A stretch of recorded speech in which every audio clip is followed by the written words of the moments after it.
A sobering warning from the United Nations. The world has entered what it calls an era of global water bankruptcy. And as climate change accelerates, droughts, floods, and heat, the question is no longer if countries will feel the strain, but how soon? So where does Jamaica stand, and are we prepared for what's coming? Sandy Williams has part one of this special report. The United Nations says the world is living beyond its water means. This pipe-like structure is connected to an underground well. Now, the well represents what the United Nations calls the world's water savings account.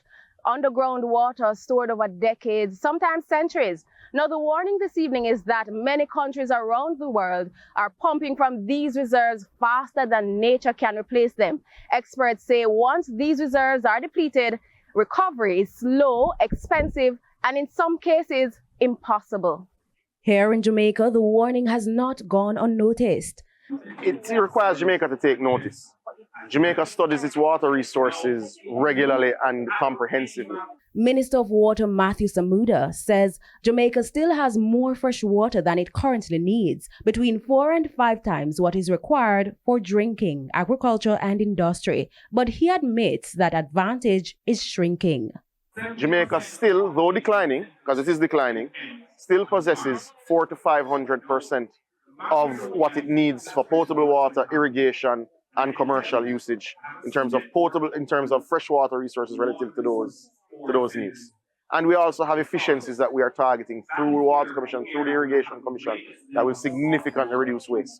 Water bankruptcy isn't just a global problem. It shows up first in the most vulnerable communities.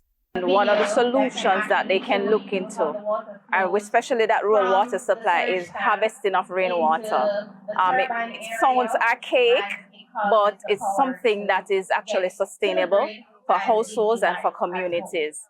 Rural Water Supply Limited says capturing rain when it falls can reduce pressure on rivers and wells, especially in rural Jamaica.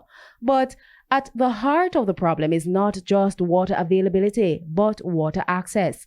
Aging infrastructure, some of it more than 70 years old, means millions of gallons are lost daily before reaching homes, farms, and factories. They're not sufficient to meet present demand. The reality is, as a developing country, we have distribution challenges. We have a distribution network that is aged. Fixing it all at once would cost an estimated $5 to $6 billion in a single year, which is more than the entire national budget. So Jamaica, like many developing countries, is playing catch up. But the stakes go far beyond convenience. Water is now being treated as a national security issue.